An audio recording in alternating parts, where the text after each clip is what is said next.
أعوذ بالله من الشيطان الرجيم. بسم الله الرحمن الرحيم. وما لي لا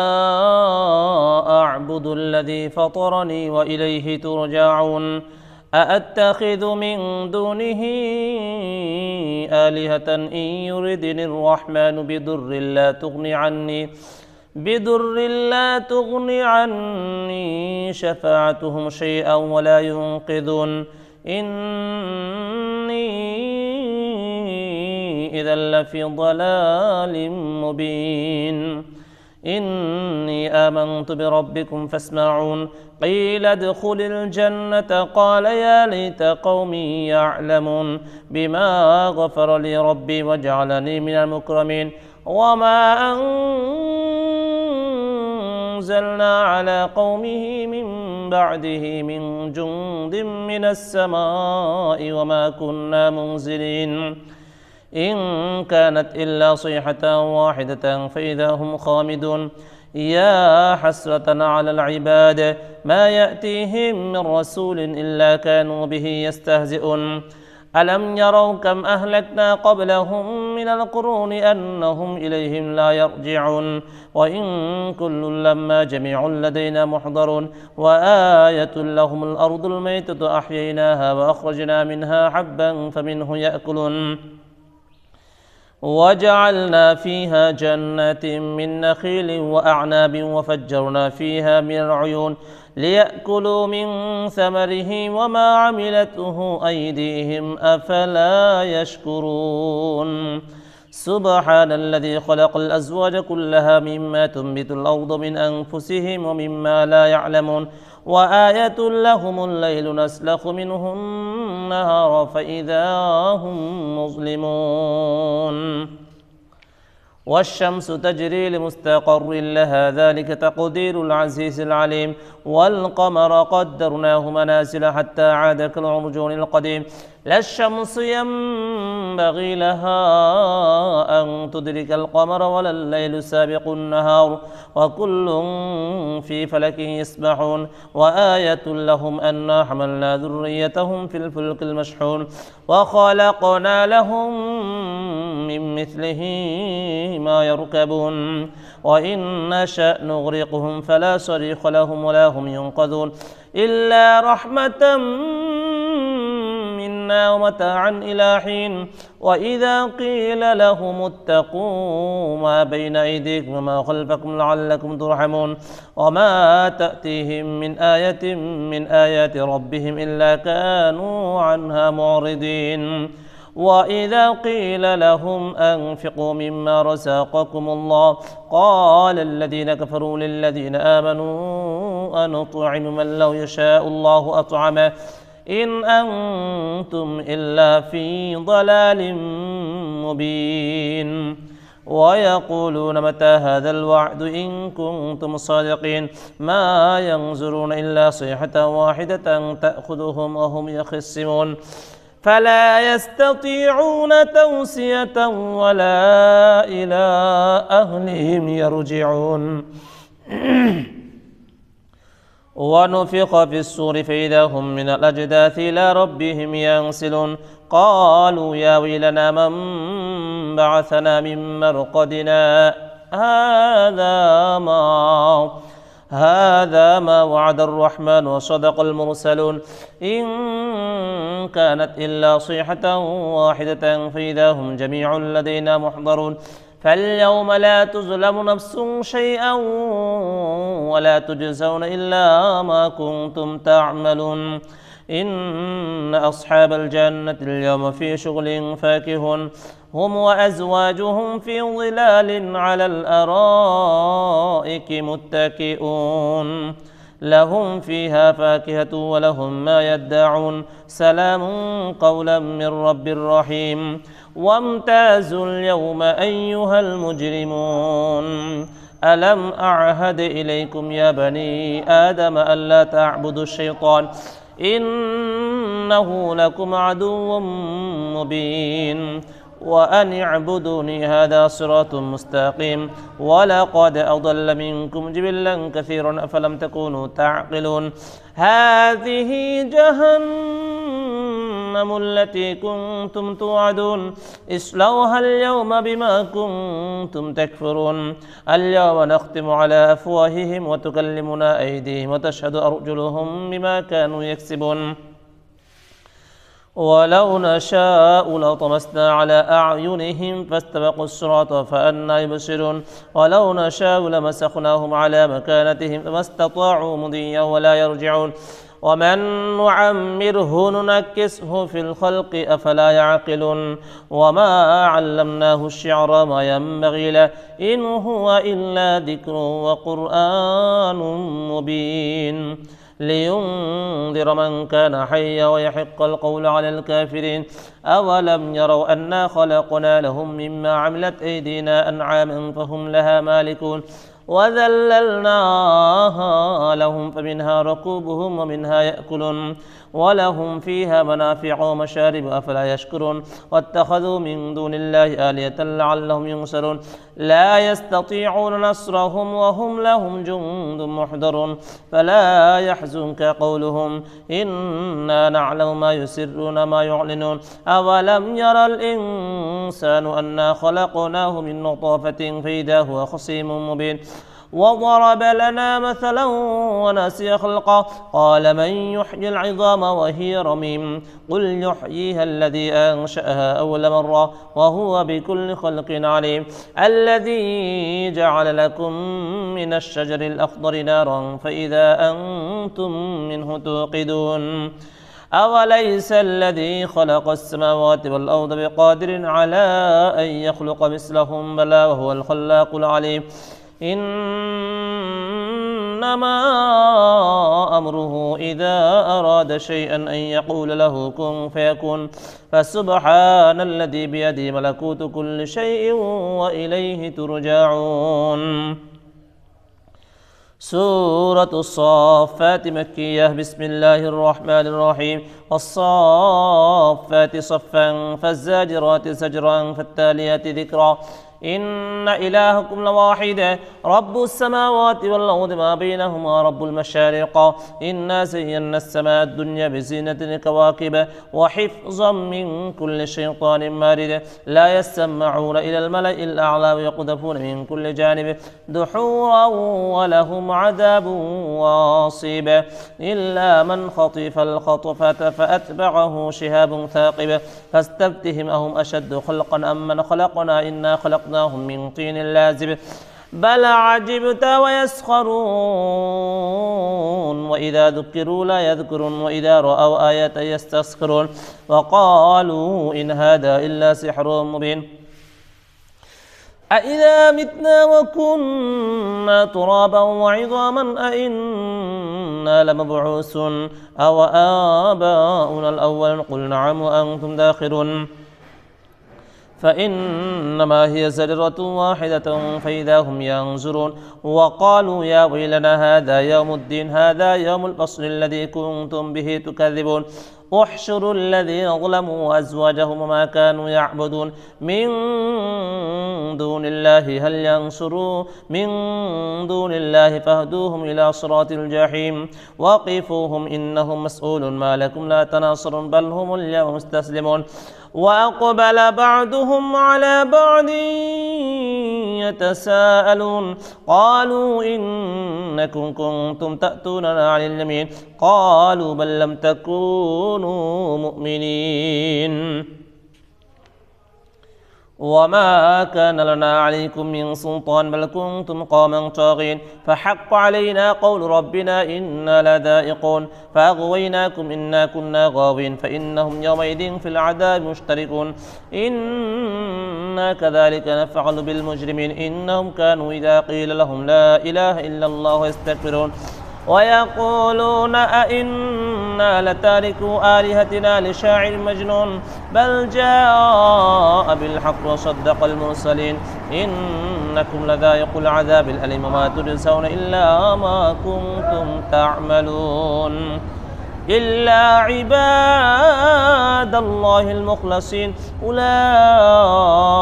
لهم رزق معلوم فواكه وهم مكرمون في جنات النعيم على سرر متقابلين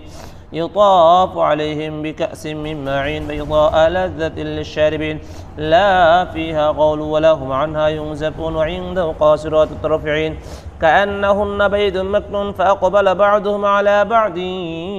يتساءلون قال قائل منهم إني كان لي قرين يقول أئنك لمن المصدقين أئذا متنا كنا ترابا وعظاما أئنا لمدينون قال هل أنتم مطلعون فاطلع فرآه في سواء الجحيم قال تالله إن كدت لتردين ولولا نعمة ربي لكنت من المحضرين أفما نحن بميتين إلا موتتنا الأولى ما نحن بمعذبين إن هذا لهو الفوز العظيم لمثل هذا فليعمل العاملون أذلك خير نزلا أم شجرة الزقوم إنا جعلناها فتنة للظالمين إنها شجرة تخرج في أصل الجحيم طلعها كأنه رؤوس الشياطين فإنهم لا يأكلون منها مالئون منها البطون ثم إن لهم عليها لشوبا من حميم ثم إن مرجعهم إلى الجحيم إنهم ألفوا آباءهم ضالين فهم على آثارهم يهرعون ولقد ضل قبلهم أكثر الأولين ولقد أرسلنا فيهم منذرين فانظر كيف كان عاقبة المنذرين إلا عباد الله المخلصين ولقد نادانا نوح فلنعم المجيبون ونجيناه وأهله من الكرب العظيم وجعلنا ذريته هم الباقين وتركنا عليه في الآخرين سلام على نوح في العالمين إنا كذلك نجزي المحسنين إنه من عبادنا المؤمنين ثم أغرقنا الآخرين وإن من شيعته لإبراهيم إذ جاء ربه بقلب سليم إذ قال لأبيه وقومه ماذا تعبدون أئفكا آلهة دون الله تريدون فما ظنكم برب العالمين فنظر نظرة في النجوم فقال إني سقيم فتولوا عنه مدبرين فراغ إلى آلهتهم فقال لا تأكلون ما لكم لا تنطقون فراغ عليهم ضربا باليمين فأقبلوا إليه يزفون قال تعبدون ما تنحتون والله خلقكم وما تعملون قالوا ابنوا له بنيانا فألقوه في الجحيم فأرادوا به كيدا فجعلناه الأسفلين وقال إني ذاهب إلى ربي سيهدين رب هب لي من الصالحين فبشرناه بغلام حليم فلما بلغ معه السعي قال يا بني إني أرى في المنام أني أذبحك فانظر ماذا ترى قال يا أبت افعل ما تؤمر ستجدني إن شاء الله من الصابرين فلما أسلم وتله للجبين وناديناه أن يا إبراهيم قد صدقت الرؤيا إنا كذلك نرزي المحسنين إن هذا لهو البلاء المبين وفديناه بذبح عظيم وتركنا عليه في الآخرين سلام على إبراهيم كذلك نجزي المحسنين إنه من عبادنا المؤمنين وبشرناه بإسحاق نبيا من الصالحين وباركنا عليه وعلى إسحاق ومن ذريتهما محسن ظالم لنفسه مبين ولقد مننا على موسى وهارون ونجيناهما وقومهما من الكرب العظيم ونصرناهم فكانوا هم الغالبين وآتيناهم الكتاب المستبين وهديناهم الصراط المستقيم وتركنا عليهما في الآخرين سلام على موسى وهارون إنا كذلك نجزي المحسنين إنهما من عبادنا المؤمنين وإن إلياس لمن المرسلين إذ قال لقومه ألا تتقون أتدعون بعلا وتذرون أحسن الخالقين الله ربكم ورب آبائكم الأولين فكذبوه فإنه لمحضر إلا عباد الله المخلصين وتركنا عليه في الآخرين سلام على الياسين إنا كذلك نجزي المحسنين إنه من عباد المؤمنين وإن لوطا لمن المرسلين إذ نجيناه وأهله أجمعين إلا عجوزا في الغابرين ثم دمرنا الآخرين وإنكم لتمرون عليهم مصبحين وبالليل أفلا تعقلون وإن يونس لمن المرسلين إذ أبق إلى الفلك المشحون فساهم فكان من المدحضين فالتقمه الحوت وهو ملم فلولا أنه كان من المسبحين للبث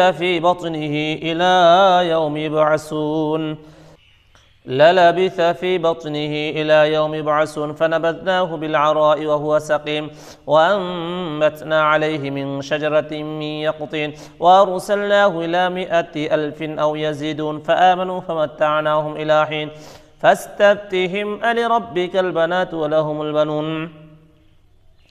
أم خلقنا الملائكة إناثا وهم شاهدون ألا إنهم من إفكهم ليقولون ولد الله وإنهم لكاذبون أصطفى البنات على البنين ما لكم كيف تحكمون أفلا تذكرون أم لكم سلطان مبين فاتوا بكتابكم إن كنتم صادقين وجعلوا بينه وبين الجنة نسبا ولقد علمت الجنة إنهم لمحضرون سبحان الله عما يصفون إلا عباد الله المخلصين فإنكم وما تعبدون ما أنتم عليه بفاتنين إلا من هو صال الجحيم وما منا إلا له مقام معلوم وإنا لنحن الصافون وإنا لنحن المسبحون وإن كانوا ليقولون لو أن عندنا ذكرا من الأولين لكنا عباد الله مخلصين فكفروا به فسوف يعلمون ولقد سبقت كلمتنا لعبادنا المرسلين إنهم لهم المنصورون وإن جندنا لهم الغالبون فتول عنهم حتى حين وأبصرهم فسوف يبصرون أفبعذابنا يستعجلون فإذا نزل بساحتهم فساء صباح المنذرين وتول عنهم حتى حين وأبصر فسوف يبصرون سبحان ربك رب العزة عما يصفون وسلام على المرسلين والحمد لله رب العالمين. سورة صاد مكية. بسم الله الرحمن الرحيم. صاد والقرآن ذي الذكر بل الذين كفروا في عزة وشقاق كم أهلكنا من قبلهم من قرن فنادوا ولا تحين مناص وعجبوا أن جاءهم منذر منهم وقال الكافرون هذا ساحر كذاب أجعل الآلهة إلها واحدا إن هذا لشيء عجاب وانطلق الملأ منهم أن امشوا واصبروا على آلهتكم إن هذا لشيء يراد ما سمعنا بهذا في الملة الآخرة إن هذا إلا اختلاق أأنزل عليه الذكر من بيننا بل هم في شك من ذكري بل لما يذوقوا عذاب أم عندهم خزائن رحمة ربك العزيز الوهاب أم لهم ملك السماوات والأرض ما بينهما فليرتقوا في الأسباب جند ما هنالك مهزوم من الأحزاب كذبت قبلهم قوم نوح وعاد وفرعون ذو الأوتاد وثمود وقوم لوط وأصحاب الأيكة أولئك الأحزاب إن كل إلا كذب الرسل فحق عقاب وما ينظر هؤلاء إلا صيحة واحدة ما لها من فواق وقالوا ربنا عجل لنا قطنا قبل يوم الحساب اصبر على ما يقولون اذكر عبدنا داود ذا الأيد إنه أواب إنا سخرنا الجبال معه يسبحن بالعشي والإشراق والطير محشورة كل له أواب وشددنا ملكه وآتيناه الحكمة فصل الخطاب وهل أتاك نبأ الخصم إذ تسوروا المحراب إذ دخلوا على داود ففزع منهم قالوا لا تخف خصمان بغى بعضنا على بعض فاحكم بيننا بالحق ولا تشطط واهدنا إلى سواء الصراط إن هذا أخي له 99 نعجة ولي نعجة واحدة فقال اكفلنيها وعزني في الخطاب قال لقد ظلمك بسؤال نعجتك إلى نعاجه وإن كثيرا من الخلطاء ليبغي بعضهم على بعض إلا الذين آمنوا وعملوا الصالحات وقليل ما هم وظن داود أنما فتناه فاستغفر ربه وخر راكعا وأناب فغفرنا له ذلك وإن له عندنا لزلفى وحسن مآب يا داود إنا جعلناك خليفة في الأرض فاحكم بين الناس بالحق ولا تتبع الهوى فيضلك عن سبيل الله إن الذين يضلون عن سبيل الله لهم عذاب شديد بما نسوا يوم الحساب وما خلقنا السماوات والأرض ما بينهما باطلا ذلك ظن الذين كفروا فويل للذين كفروا من النار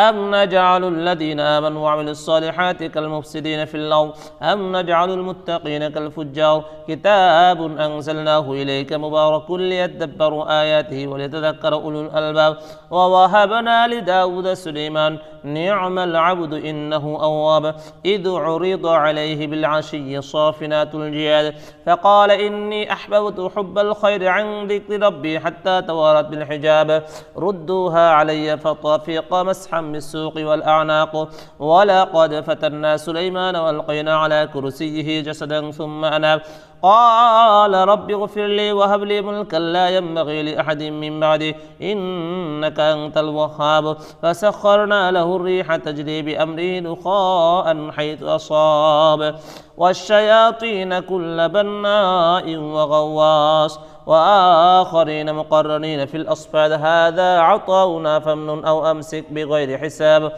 وإن له عندنا لزلفى وحسن مآب واذكر عبدنا أيوب إذ نادى ربه أني مسني الشيطان بنصب وعذاب اركض برجلك هذا مغتسل بارد وشراب ووهبنا له وأهله ومثلهم معه رحمة منا وذكرى لأولي الألباب وخذ بيدك ضغثا فاضرب به ولا تحنث إنا وجدناه صابرا نعم العبد إنه أواب واذكر عبادنا إبراهيم وإسحاق ويعقوب أولي الأيدي والأبصار إنا أخلصناهم بخالصة ذكر الدار وإنهم عندنا لمن المصطفين الأخيار واذكر إسماعيل واليسع وذا الكفل وكل من الأخيار هذا ذكر وإن للمتقين لحسن مآب جنات عدن مفتحة لهم الأبواب متكين فيها يدعون فيها بفاكهة كثيرة وشراب وعندهم قاصرات الطرف أطراب هذا ما توعدون ليوم الحساب إن هذا لرزقنا ما له من نفاد هذا وإن للطاغين لشر مآب جهنم يصلونها فبئس المهاد هذا فليذوقوه حميم وغساق وآخر من شكله أزواج هذا فوج مقتحم معكم لا مرحبا بهم إنهم صالوا النار قالوا بل أنتم لا مرحبا بكم أنتم قدمتموه لنا فبئس القرار قالوا ربنا من قدم لنا هذا فزده عذابا ضعفا في النار وقالوا ما لنا لا نرى رجالا كنا نعدهم من الأشرار اتخذناهم سخريا أم زاغت عنهم الأبصار إن ذلك لحق تخاصم أهل النار قل إنما أنا منذر وما من إله إلا الله الواحد القهار رب السماوات والأرض بينهما العزيز الغفار قل هو نبأ عظيم أنتم عنه معرضون ما كان لي من علم بالملأ الأعلى إذ يختصمون إن يوحى إلي إلا أنما أنا نذير مبين إذ قال ربك للملائكة إني خالق بشرا من طين فإذا سويته ونفخت فيه من روحي فقعوا له ساجدين فسجد الملائكة كلهم أجمعون إلا إبليس استكبر وكان من الكافرين قال يا إبليس ما منعك أن تسجد لما خلقت بيدي أستكبرت أم كنت من العالين قال أنا خير منه خلقتني من نار وخلقته من طين قال فاخرج منها فإنك رجيم وإن عليك لعنتي إلى يوم الدين قال رب فانظرني إلى يوم يبعثون قال فإنك من المنظرين إلى يوم الوقت المعلوم قال فبعزتك لأغوينهم أجمعين إلا عبادك منهم المخلصين قال فالحق والحق أقول لأملأن جهنم منك وممن تبعك منهم أجمعين قل ما أسألكم عليه من أجر وما أنا من المتكلفين إن هو إلا ذكر للعالمين ولتعلمن نبأه بعد حين سورة الزمر مكية بسم الله الرحمن الرحيم تنزيل الكتاب من الله العزيز الحكيم إنا أنزلنا إليك الكتاب بالحق فاعبد الله مخلصا له الدين ألا لله الدين الخالص الذين اتخذوا من دونه أولياء ما نعبدهم إلا ليقربونا إلى الله زلفى إن الله يحكم بينهم فيما هم فيه يختلفون إن الله لا يهدي من هو كاذب كفار لو أراد الله أن يتخذ ولدا لاصطفى مما يخلق ما يشاء سبحانه هو الله الواحد القهار خلق السماوات والأرض بالحق يكبر الليل على النهار ويكبر النهار على الليل وسخر الشمس والقمر كل يجري لأجل مسمى ألا هو العزيز الغفار خلقكم من نفس واحدة ثم جعل منها زوجها وأنزل لكم من الأنعام 8 أزواج يخلقكم في بطون أمهاتكم خلقا من بعد خلق في ظلمات 3 ذلكم الله ربكم له الملك لا إله إلا هو فأنى تصرفون إن تكفروا فإن الله غني عنكم ولا يرضى لعباده الكفر وإن تشكروا يرضه لكم ولا تزر وزرة وزر أخرى ثم إلى ربكم مرجعكم فينبئكم بما كنتم تعملون إنه عليم بذات الصدور وإذا مس الإنسان ضر دعا ربه منيبا إليه ثم إذا خولناه نعمة منه نسي ما كان يدعو إليه من قبل وجعل لله أندادا ليضل عن سبيله قل تمتع بكفرك قليلا إنك من أصحاب النار أمن هو قانت آناء الليل ساجدا وقائما يحذر الآخرة ويرجو رحمة ربه قل هل يستوي الذين يعلمون والذين لا يعلمون إنما يتذكر أولو الألباب قل يا عبادي الذين آمنوا اتقوا ربكم للذين أحسنوا في هذه الدنيا حسنة وأرض الله واسعة إنما يوفى الصابرون أجرهم بغير حساب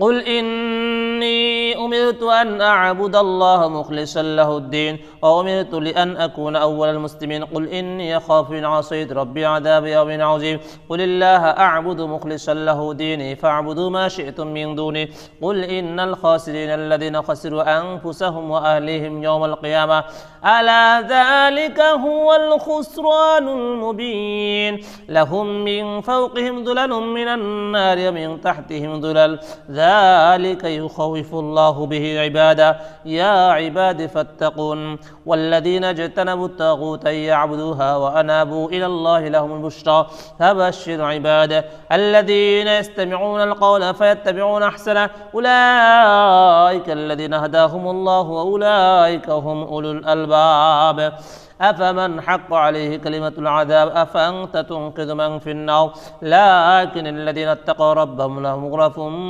من فوقها غرف مبنية تجري من تحتها الأنهار وعد الله لا يخلف الله الميعاد ألم تر أن الله أنزل من السماء ماء فسلكه ينابيع في الأرض ثم يخرج به زرعا مختلفا ألوانه